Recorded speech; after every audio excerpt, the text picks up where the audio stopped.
Radio Bypass, bringing you rock and roll music that deserves to be heard.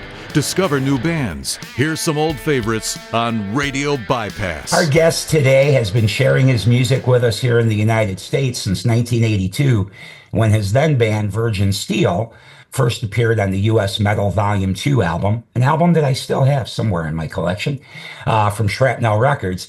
We are pleased to be chatting with Jack Starr. How you doing, Jack? Great. It's a privilege to be here and an honor, and I'm happy that I can talk a little bit about the new album. And nice meeting you, meeting you, Ralph. Yep, same here, Jack, same here. I've been listening to your music for eons now, but we've never had the chance to meet before. So welcome to Radio Bypass. Glad to have you here. Thank you so much. So speaking of the new album, for those that may not know, the new record that's coming will be on April 25th. It'll be released. It's Out of the Darkness Part 2. And the first thing I thought of when I saw that title was, okay, Part 1 was 1984. So here we are in 2025, and we're now getting to Part 2. You've done a lot of things in between then and now. So why is now the time for Part 2? Well, that's a great question. Honestly speaking, it was just a great idea because we created some goodwill with Part 1. And so the question, begged to be asked, hey, why not a Part 2? Now, if Part 1 had failed dismally and, gotten bad reviews and everything else, there would obviously be no need or desire, for a Part 2. But it did well, and I think it was a good omen for us to continue. And I had done a lot of other stuff, and I figured, it might be time. 41 years might be enough time for people, and to remember and want and still be alive for Part 2. Right. Yeah, I just thought it was kind of funny. I'm like, oh, that's interesting because you've had so many records come out between then and now. And something else I've always wondered about you ever since I first discovered you back in the early 80s is some records are Jack Starr. Some records are Burning Star. Jack Starr's Burning Star. What's the difference? Like what makes a Jack Starr album versus a Burning Star album? Well, some of that really occurred because of licensing, like the same album, like No Turning Back, for instance, it might be released in one country as just Jack Starr, and in another country, the record company, for whatever reason, felt that it would do better Jack Starr's Burning Star. And I didn't really want to get into the whole, defending one side or another or arguing with, some guy at a record company in like New Zealand that I'll never meet or in, or whatever. You know what I'm trying to say is that it was really a record company thing, or some guy in Europe, and like when my solo album came out on Roadrunner in 1984, they wanted to just call it Jack Starr, which was fine by me. And, they liked the simplicity. And then I opted to try to do more of a band thing, and also I felt it would be a good thing for people to know that, hey, there's a band behind this that is going to come out and play. And so that was that. So there was both sides of the coin. Gotcha. I was just curious because the last album in 2022 was under Jack Starr's Burning Star, Yes. And this one's under Jack Starr. So I was just kind of curious because I've noticed that throughout your career, different releases come out, one way or the other. So I've always just sort of wondered why. Well, this is actually not a Burning Star album. It's a solo album. And so therefore, I can't call it Burning Star because Burning Star would mean that, Burning Star has Ned Maloney on bass, who's been on all the albums in the 21st century. I like saying that. It's just so weird. Hey, we're in the 21st century. Yeah. But so it would have those people. It would have Rhino on drums, who's also played on all the 21st century albums. and so on and so forth. So so this is definitely something totally different, and Mhm. it's really a solo album. And on that, I've really done, the lion's share of the writing, though I've had help from Gene Cooper, and I've had help from Giles Lavery, who also sings on the album. And you know, it's really something different for me because it's not as the music isn't as complicated as the Burning Star music. Burning Star always had a progressive bent to it. Mhm. Uh, this one I don't think has that as much. I think it's a little more direct, and therefore, it appeals to me as I get older and you start losing your memory. Uh, you don't want a million changes. You don't want to be Dreams Theater at my age Right. or Rush. I mean, I could possibly do it, but it would be a tremendous. It wouldn't be as much fun, really. I mean, nothing says fun to me like hanging on a really cool riff with some Marshalls blasting and some pounding drums, and without having to think, oh, wow, there's another eight different parts in this song. It, Right. it's tough to do that, and I mean, I respect the guys that can do that, but I'm glad that this album, Out of the Darkness Part Two, is really a very direct punch in the face. It is what it is. It's like Accept or Saxon or the early Metallica stuff. It Right. I mean, there is no trying to be all things to all people. What we're trying to do with this album, and I think hopefully we've succeeded, is be like old school metal, guitar driven with great vocals and great drums and great everything else. And, great bass playing, which, Gene did a lot of that. Kind of reminds me of the bass player in Van Halen, actually, the way Mhm. he was, the way he was playing, and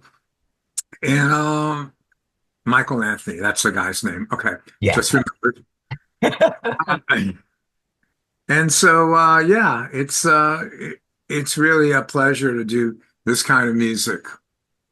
Well, throughout your career, I mean, you did, take a little swing into blues a little bit. You did have a Yeah, blues album, but you've stayed pretty true to traditional metal.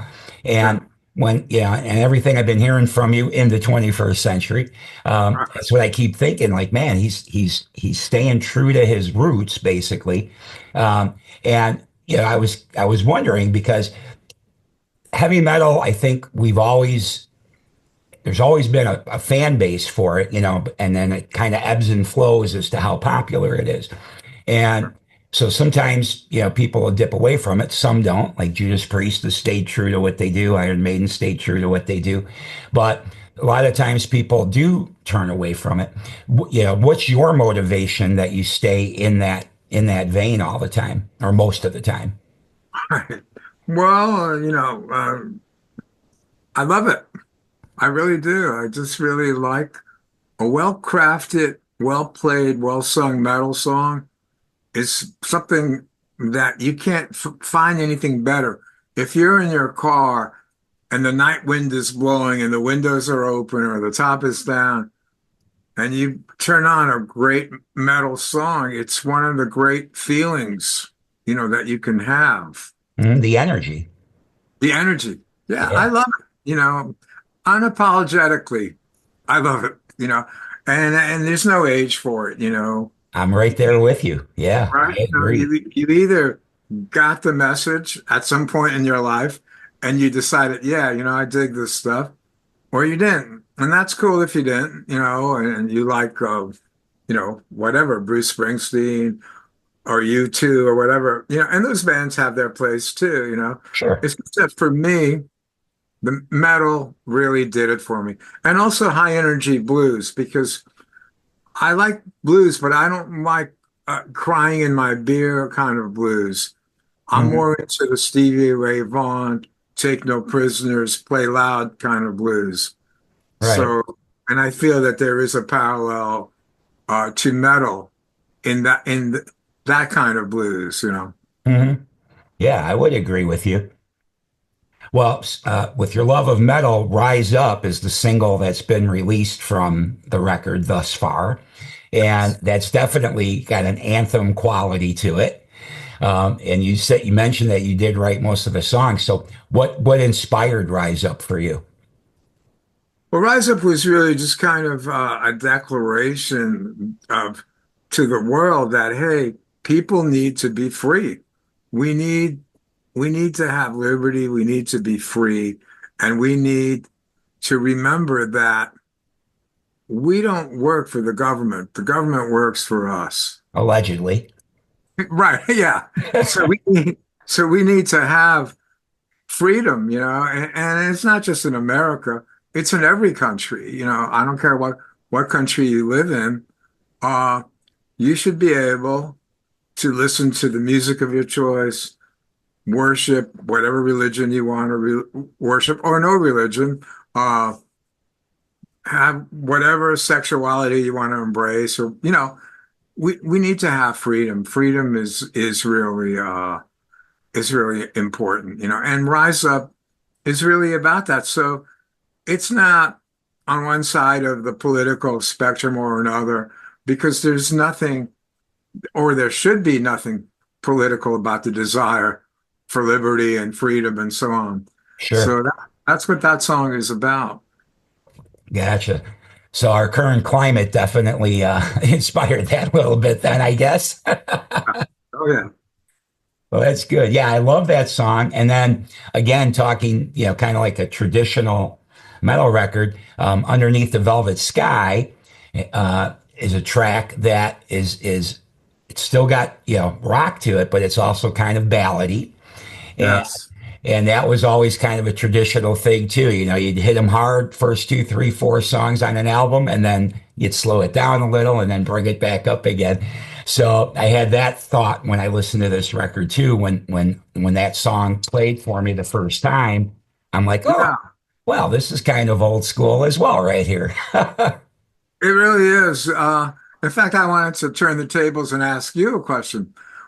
You've listened to the whole thing. What are like your favorite cuts? Because I just did another interview, and the interview mentioned that he thought under the Velvet Skies was a was a very strong cut on the album.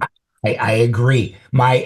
So I always tell people when I'm talking to them about their records, uh, I always have like the things that hit me first, right? Like my first Right, listen, I mentally make a couple of favorites.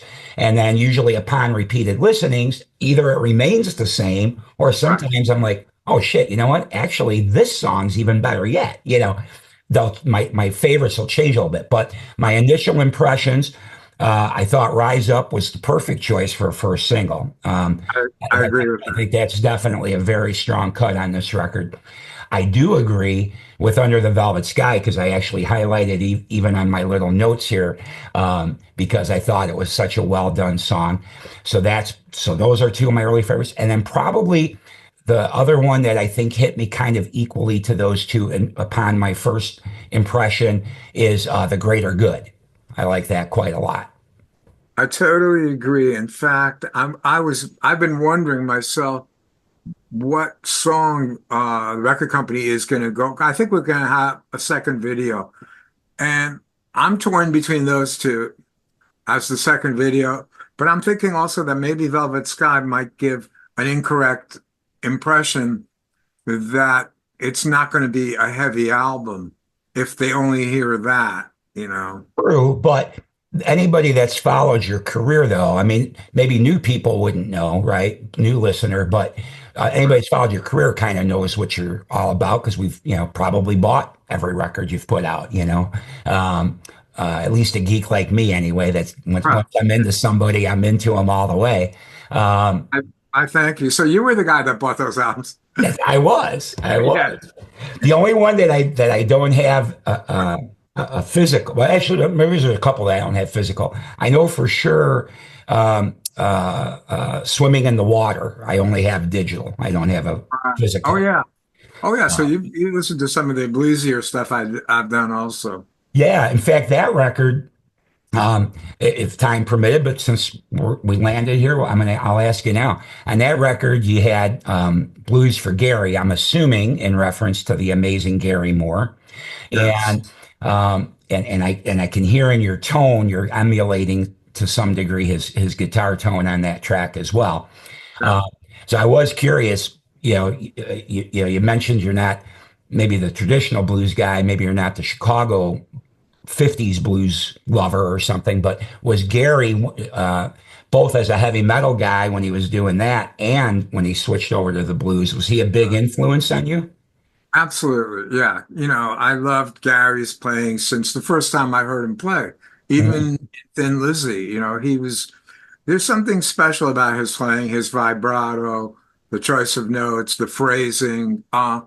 Yeah, and that's what I try to do because I think that metal, from a guitar point of view, sounds better when there's some blues roots to it. Like Tony Iommi has blues roots, and some of Jimmy Page, who kind of dabbled in both. More than dabbled, but had a He was really everywhere. he was everywhere. And so yeah, so Gary Moore, great, and the weird thing is, I mean, I think I could really at some point in my career, maybe I'll do it before I get too much older, and I'll do like an album of really heavy blues like Gary Moore, because I really can do that stuff, and I love listening to it. I did one song similar to that.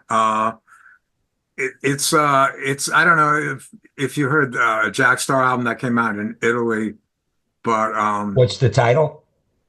the title really is just they called it Jack Starr Blues at Midnight, I think, but the song is Blues at Midnight. And that song, if you Don't ever get a think I chance, have. if you ever get a chance, check it out. That's got really, really great Gary Moore type feel and tone, more than Blues for Gary. Yeah. Gotcha. And are you a Gibson, Marshall kind of guy? Like, what do you like to play? Actually, I have a couple of Les Pauls. I really play my Strat more than anything else. But here's the thing, and just a little aside on guitar players will know what I'm talking about. The pickups really determine a lot of what the sound is in a guitar. So my Stratocaster has hot rod Gibson type pickups. Hmm. They're basically they're stacked. They're mini humbuckings is what they are. And my Strat is really as loud as any Les Paul, probably louder and more powerful than a lot of Les Pauls. So I like the way the Stratocaster feels. Hmm. It's a very comfortable feeling guitar, and it's not heavy. Well, I was gonna say it's a little easier on the shoulders too. Oh yeah. And so the older you get, you don't want to be lugging around these really like heavy guitars for like a 2 hour show someplace, if you don't Right. have to. Right. And that I guess is a good segue too. So the lineup that played on this record, Giles, Eric, Gene, and Rhino, and you had a Right. couple of guests as well. Um, is there any opportunity for this lineup for you all to get together and bring this album out live? Well, I'm really hoping that there will be, and I think it's going to also depend on how successful, the album does. But I think that I can see that happening because I think it's going to be pretty successful, an album, if the indications are anything to judge by.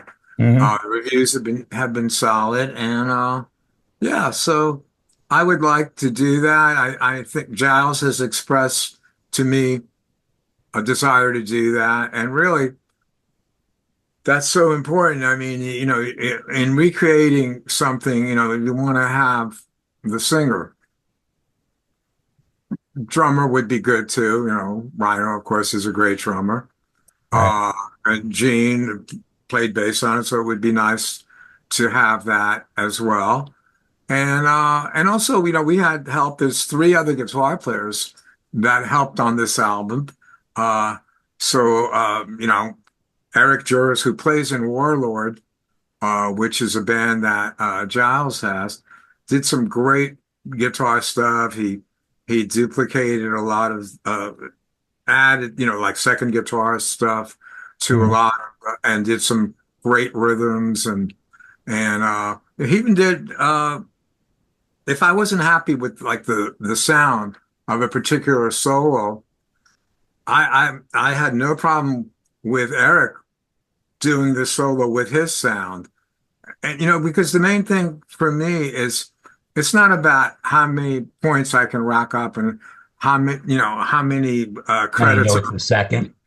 No, I don't care. I mean, I would have as much help as humanly possible to make a great album.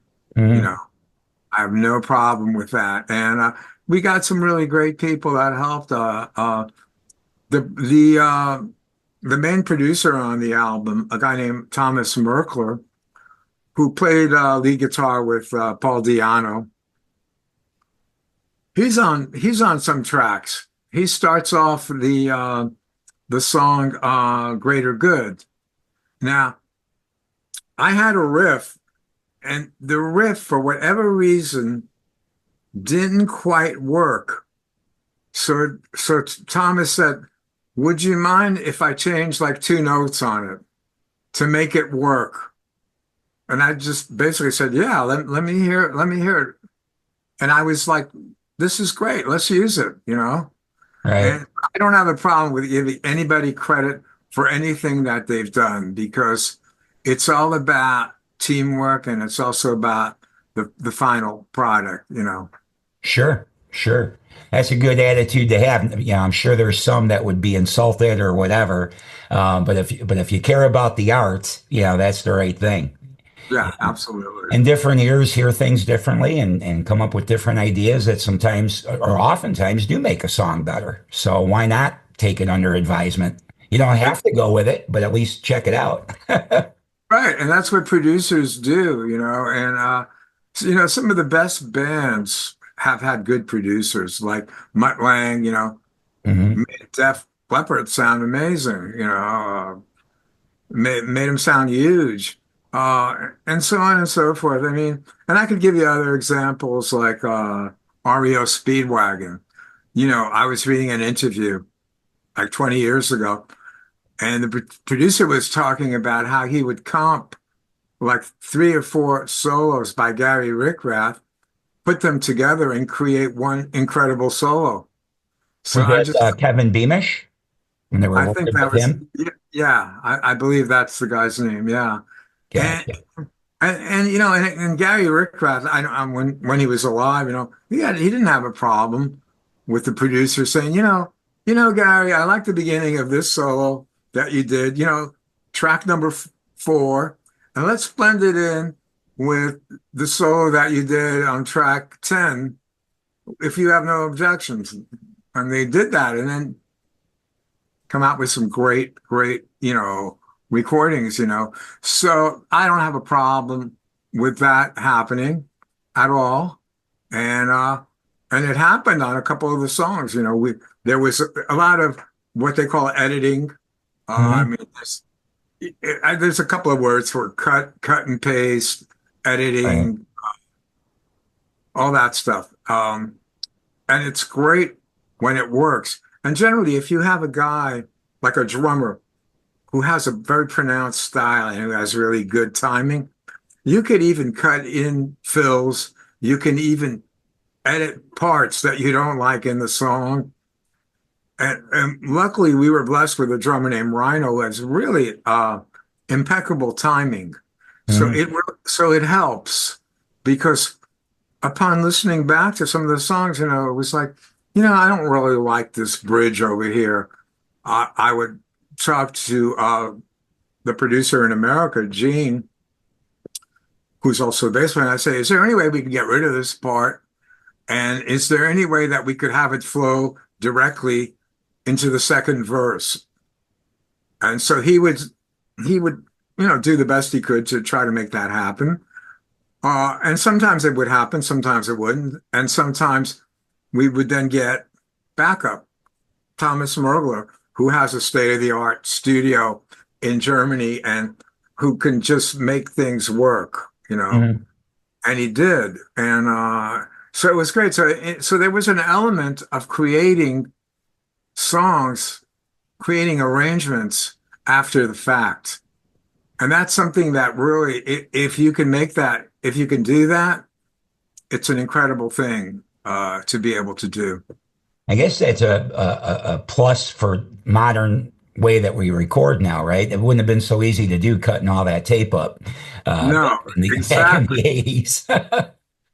And it's funny you mention that because literally that's the era I grew up in when Right, we would go into a big studio, we'd be paying like $100 an hour, which was astronomical back then. right. And if there was a mistake, we'd have somebody from the record company there saying, "Is there any way you guys can cut the tape right there?" And then, so Yep. the producer would take out literally like a razor blade and put it on two machines and cut the tape and then use some use some kind of, I don't know if it was that, it was almost like Or a special tape to hold the pieces together because pull the pieces I used together. to have to do a lot of tape splicing in my younger days. That's what it was. It was splicing. Exactly. And Mhm. they used the Ampex, what was that big 2-inch Ampex Was that, tape? was that The a 2-inch was it model number 44 maybe or 56? I don't remember for or sure. 204 maybe. I don't, 204 maybe. but it was Yeah. like the big reels, and then sometimes you'd see tons of that stuff on the floor of the studio after an edit. Yep. But so And it those was, reels of tape were not cheap either. So it was a oh, shame when you'd see all that on the floor, like, oh man, those, yeah, those tapes were like, I think back then they were like 250 a reel or three. easily. But Yeah. the weird thing is, I look back on that and, but it was great. It had its certain charm. Well, It being just, all together in a room, I know it works with people. You're recording at one place, I'm recording at another. I know it works. yeah, Records still sound cohesive.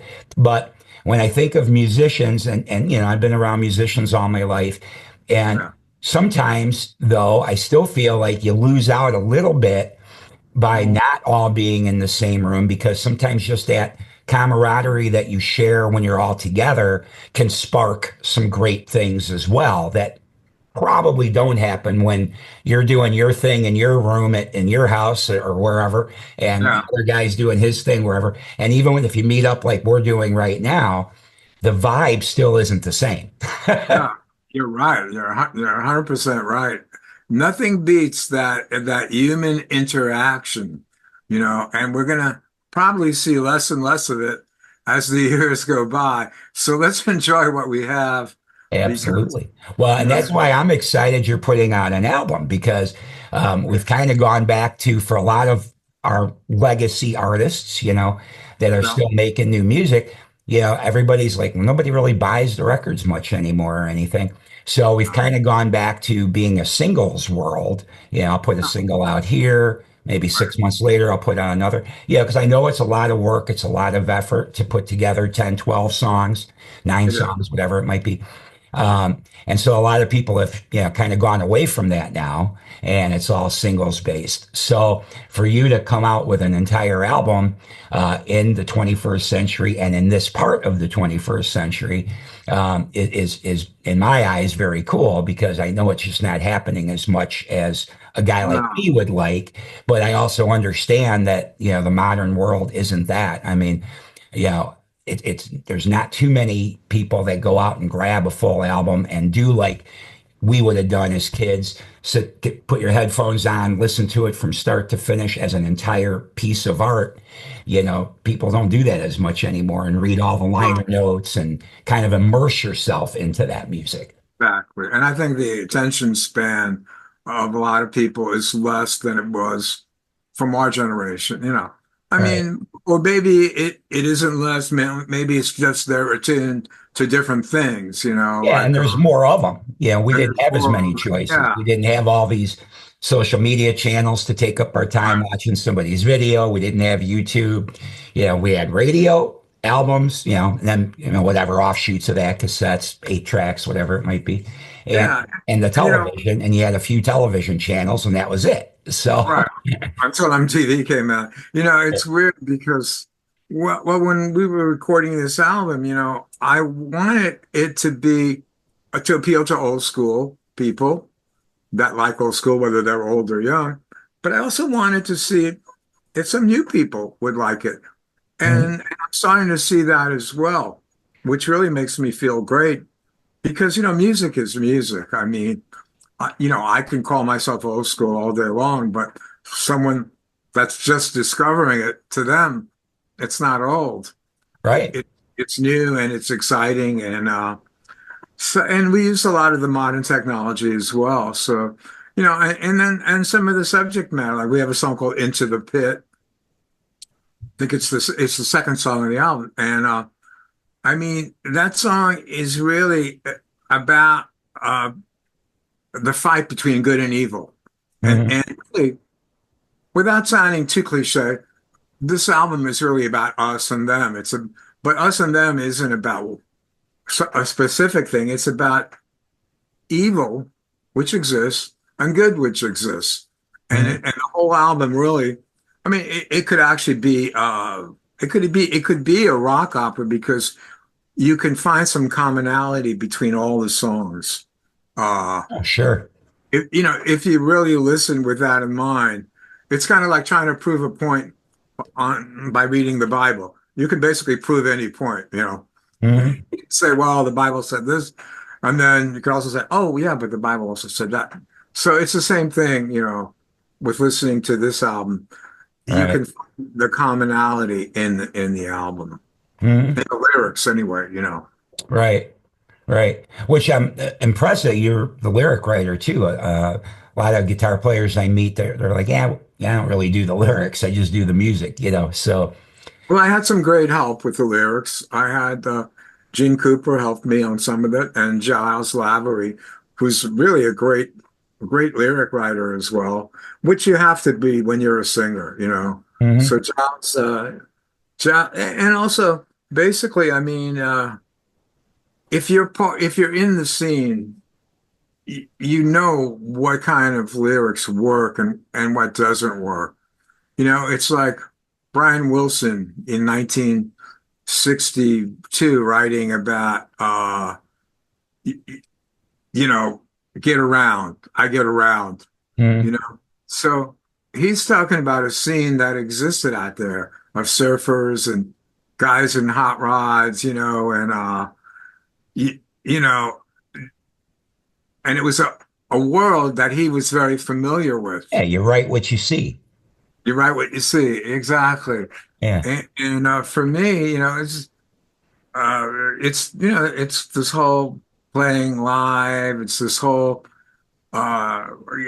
struggling to make a name for yourself, struggling to get a great sound, the camaraderie that exists when you meet other metal fans, like at a festival, and or anywhere, or in a bar or whatever. And this camaraderie is really what defines us Hmm. as people that like metal. And it doesn't matter how old you are. It doesn't matter what race you are. I mean, I have great memories of being a guest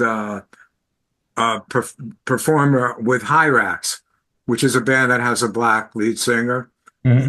You're familiar with the band, right? IREX, I'm not familiar. I've heard the name, but I've not Yeah, heard the music. yeah, they're like a thrash metal band, and for me, it was just cool because the when we played this festival, the the fans in Germany, probably most of them are white, maybe 90%, but the way they accept, uh, Katan is his name, the singer, and there's no racism, there's none of that in metal. I Hmm. know There's not. I it's agree. hard to believe because you think of metal guys, oh, these tough guys that are opinionated, and all this. But I wish more of the world could be as open-minded and as just as honest and fair-minded. Hmm. You And know, loyal too. My yeah, metal fans are very loyal. The they're radio loyal. station that I was on, back in your beginning of your career days, Yeah. we were focused, pretty much strictly on hard rock and heavy metal. Um, Right. and I still do a lot of that even on this podcast that I do, but I kept myself a little bit open in case there's a Joe Walsh song that I want to slip in or something, so I don't promote it as just metal, even though hard rock and heavy metal's, my number one favorite, but I do like some other stuff. I love Don Henley, for example. Oh, But love them.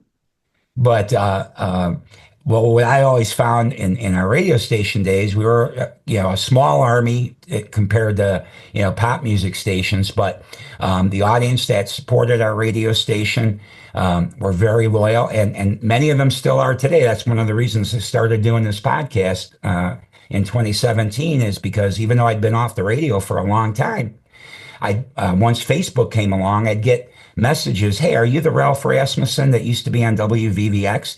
Oh man, I'd write back, "Yeah, that was me." And Very cool. oh, I used to listen to your show. Da, da, da. I learned about so many cool bands, and now it's so hard to figure out how to find new bands easily. And so Yeah. it was those people all these years later in another century that basically is why I do this, because I thought, you know what, they're right. Radio is always going to play, if you were lucky enough to have a hit or two or three in the 80s, but you're Yeah. still making music now, Yeah. your new stuff's never going to get on the radio. They'll just keep playing those same two or three from the 80s. So I thought, Exactly. you're right. Not only do my legacy artists that I love get ignored for new material, there's also new artists that I discover that are really good, really talented. And I'm also happy to see in our realm of music that there are young people picking up the mantle.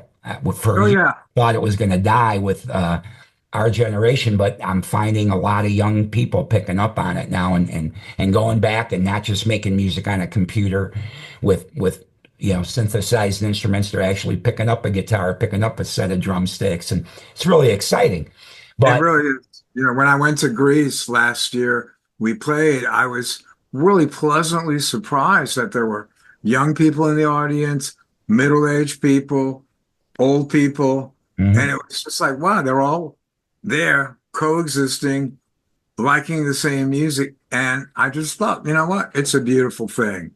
But yeah, It's it is indeed, yeah. But anyway, but that's the loyalty of these folks. But speaking of metal yeah, and liking some things besides metal, one of the things I wanted to ask you, because I know we've been talking for a while now, one of the things I wanted to ask you as far as in the past, yeah. and speaking of my old radio station, because I worked there when this record came out, on No Turning Back, you did a cover of Fire and Rain. Yes. That is to this day the version I still like to listen to the most. And it's not often for me that I like a cover of somebody's song more than the original artist's version. But your version was just, I don't know, just resonated with me and still does when I listen to it all these years later. So I wondered, because of everything I'd heard from you up to that point, I'm thinking, oh, he's a heavy metal guy. But then you came out with that. Are you a James Taylor fan? Um, hmm. I never asked myself that question. Yes and no. Like some of the stuff I like a lot. Some of the other stuff, it's like no, because it's Put you to sleep? yeah. I didn't want to say that, but some of the stuff like when he sings I'm a steamroller baby, I think that's cool, and he puts a lot of conviction into it. I Hmm. could have seen James Taylor, jamming with Stevie Ray Vaughan doing that song. I would Hmm. have actually have enjoyed seeing that. But then some of the stuff. It's a little too mellow for what I like. Well, I'm the same. But Fire and Rain, I did like his version too. I thought that was a great Yeah, song. I love that song. Yeah, It was so heartfelt, and his rendition of it was just so earnest in the way it was recorded and how it yeah, sounds and yeah. and speaks to you. So, what like is part of that? I mean, what made you choose that tune to cover? Well, just basically the passion that I heard, the intensity, and the whole thing with with metal and with classical music. is that the intensity, that factor where someone isn't phoning it in. They're not, this is real. It's real emotion. We do that on this album, it's real. Uh, James Taylor did that on that song. And I related to it. There's a Mhm. couple of other songs that I've covered in the past. Some of them, which was surprising, like there was a cover of "Bad Time" by Grand Funk Railroad Mhm. on our one of our albums. There was a cover of "Get Together" by Jesse Young and the Youngbloods. Mhm. Which I thought had just a lot of like intensity and truth. Mhm. I mean, we're all born with the ability to detect what's real and what isn't real. And when someone confronts you, the listener, you as a listener, with truth and intensity, and you have to relate to it. I mean, I hear sometimes some songs from the most unlikely places, and I'm thinking, wow, this would make such a great cover. But it's very hard to convince musicians that you're playing with to see that. It was hard actually to convince them that Fire and Rain would be a good choice. I mean, yeah, there's like I would like to do a cover of a song by an obscure Greek band called Aphrodite's Child. They Definitely had not familiar with that one. you're not familiar with it, right? Not, no. They're obscure. They had a song called "It's 5 o'clock."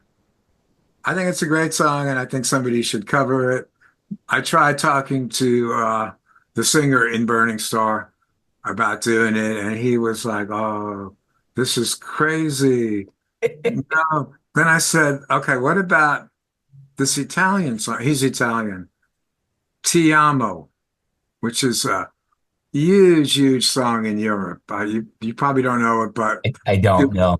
if you lived in Europe, you cannot live a 24-hour day without hearing it somewhere like in a grocery store, in a department store, and it's an Italian song.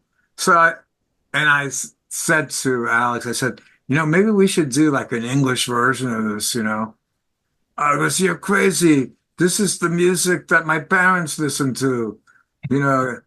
And I said, yeah, first of all, I'm the age of his parents anyway.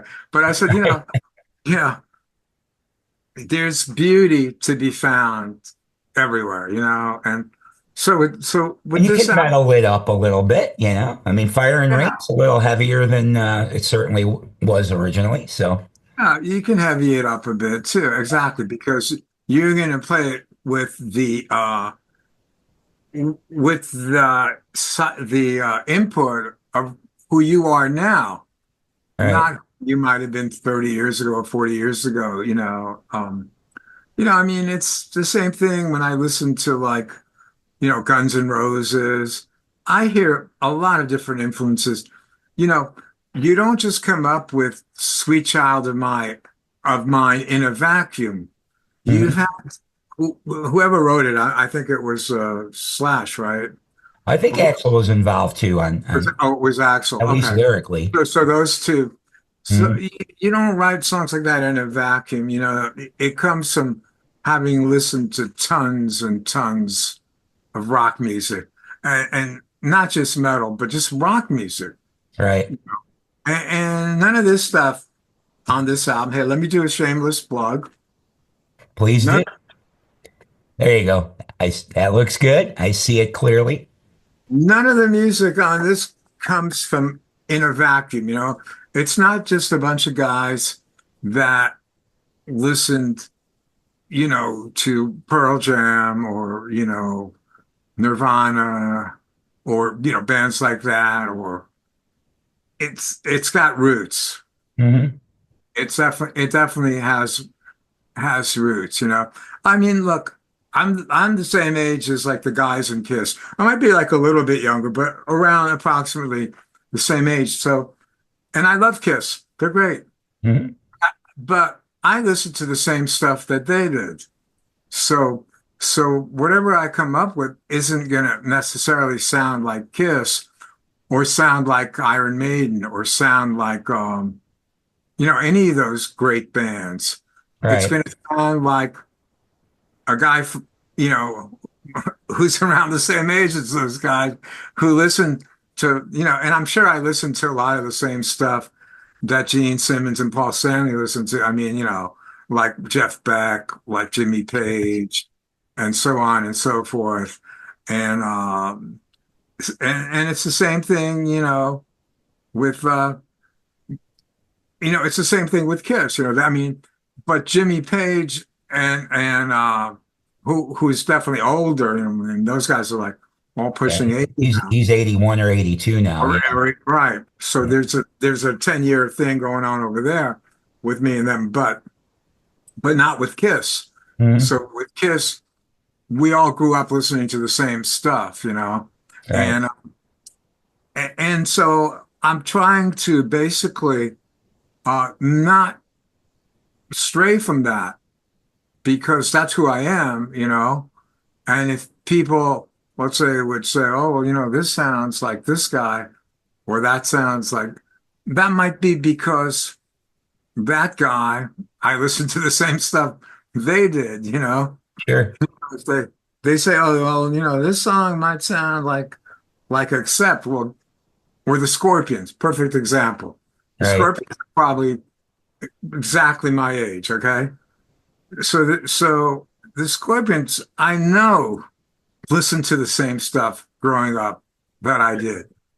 And it's a great thing that they did because they were able to come up some killer songs. Still Loving You. What a Right. monster ballad that is. Mhm. And and I think on this album, we created a monster ballad. Mhm. Uh Velvet Sky is really if and someone said this to me in an interview that I did I think a couple of days ago. They said, if MTV were still around and if FM radio played metal ballads, you would definitely have a hit. And Mhm. I thought about it and it's like, yeah, the guy's probably right. Oh And yeah. that's I thought the same thing with Rise Up too on the other end of the spectrum. right. If there was still stations that supported playing new, like if that song would have come out in, 1988, 89, it would have fit right in then too with what was happening, and would have Yeah. got tons of airplay back then for sure. I Well, mean, let's all go back in a time machine yeah, and yeah, let's do that. right. But and that's what I think is beautiful about this album is that nobody at Brave Words Records said to me, "Hey, you got to make it more modern. We need more synthesized drums. We need." They knew what I was about, and they were when they gave me that liberty, and Giles, who's into the same music that I'm into, and Gene Cooper and Rhino, we were all on that page where we gave ourselves permission to make an old school album.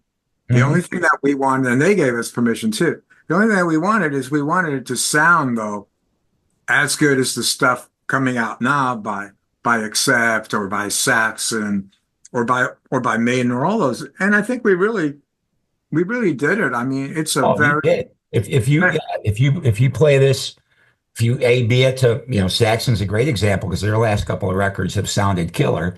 Uh, oh, I if, love if them. if you A B the two, I mean, yeah, you're right in there, no question about it. The production's great, and the songs, even though we keep talking about old school, but I mean, they do have a modern flair to them as well. So I don't want anybody to Right. not buy the record if you think, oh man, all this is going to be is 1986. It's not Well, that. thank you for Um, saying that yeah. because that means a lot because that's what I wanted to say without saying it, but you said it, so I'm gonna.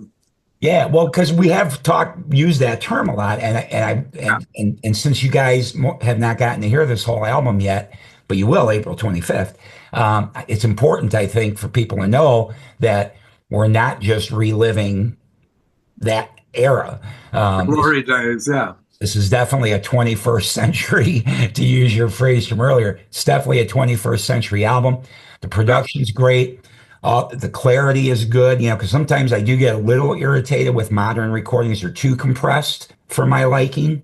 And, Yeah. um, and there's not enough definition between the instruments. I do get irritated with some modern recordings. Um, there's no breathing room at all. Just everything's right in the middle. And it drives me crazy when I get stuff like that. But this is not that, folks. Well, Um, thank you for saying that because Thomas Merkler, the main producer on the album, that was one of his goals, to not have it sound that compressed and phony and artificial sounding. He wanted it to sound open, mhm. Yeah, I and know there's punchy.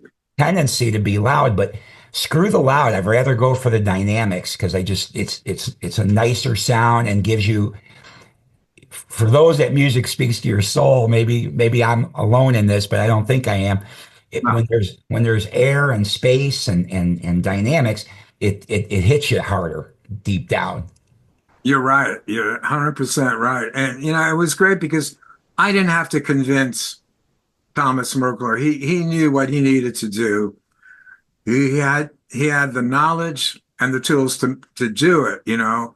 And the way you described it as how did you describe it as not the not being all compressed? Yeah, no, yeah, because a lot of stuff I get, it's everything's just together. There's no definition between the instruments, Right. and That was the voice for that matter, or the voice is up here and then everything is below it, but everything that's below it is all at the same level as well, and it just ends up it just yeah. doesn't work. And I see that tendency in the last 10 years, I would say. Everybody, maybe longer. Yeah. But I've really just started getting irritated with it maybe the last 10 years. It's probably been going on longer, but where it just everything's just one big fat thing. Let's just make it as loud as we can. Who cares if there's definition? Because people are probably listening to it out of little teeny speakers like this. But there are those of us that still want a nice sonic experience. I still have a dedicated room with my turntable and my good amp and my good speakers. And that's how I unwind. I like to go listen to music the proper way. Yeah, I have that exact room you're talking about with my albums, and a lot of them are from the 80s. And I'll tell you, nothing beats, in my opinion, a really good sounding, well produced vinyl album, I mean, Absolutely. you know, I mean, these have a purpose, right? I mean, for a quick check of a song or whatever, it's fine. Nowadays, like my car now doesn't have a CD player, so great, I can stream music from my phone because I can't bring a CD in the car. But for a true sonic, wonderful oral experience, you can't beat sitting down with a vinyl on the turntable and a good set of speakers and a good amp and hearing it like as if those musicians were in your room. If it's recorded right, they'll sound like they're in your room, and that absolutely. is just I still discover stuff on this album. And I know it sounds weird. I'm one of the guys that made this album, but I listen to it every other day. I'll listen to it in the car or in the music room. And it's like, oh wow, this guitar came in here and producer queued up the second rhythm because there's a second rhythm and I hadn't heard it before. But uh-huh, I'm listening at a pretty loud volumes on real speakers, right. not not on a little headset. And I'll tell you, it's great. It's exciting, and I love it. Yeah, well, and I'm excited for you. And maybe this is a good segue to wrap things up for us, Yeah. because I love that you've done this record. I really liked "Souls of the Innocent" too from a couple of Oh, years back thank as you. well. Yeah. Seemed like he had kind of a theme there. I don't know if that was an official concept album, but kind of seemed a little bit concepty. Yeah, that was. Yeah, actually, it was. Yeah, that was a good album. Yeah, It was. really It good was album. different though. Different than this album. I think this album is a little more direct. Hmm. Uh, you know, um, I can tell it to you this way as a guitar player. This album is easier to play on the guitar to go and perform. There's not a lot of there's not a progressive bent to it. Mhm. Uh, all of the Burning Star music all has a little nod to, to the progressive side. I mean, like Stand Your Ground had like a 12-minute song on it with, three different movements.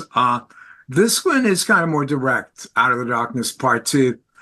And for me, I love that because I want to have fun when I'm on stage. I don't want to be like Having to worried. overthink things.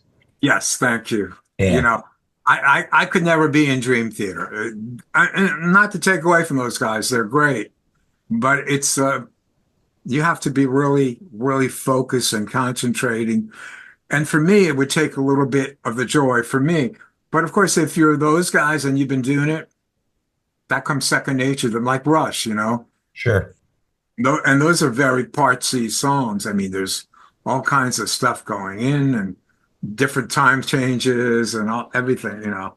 So this is a little bit more direct. Yeah, You know. I would agree with you.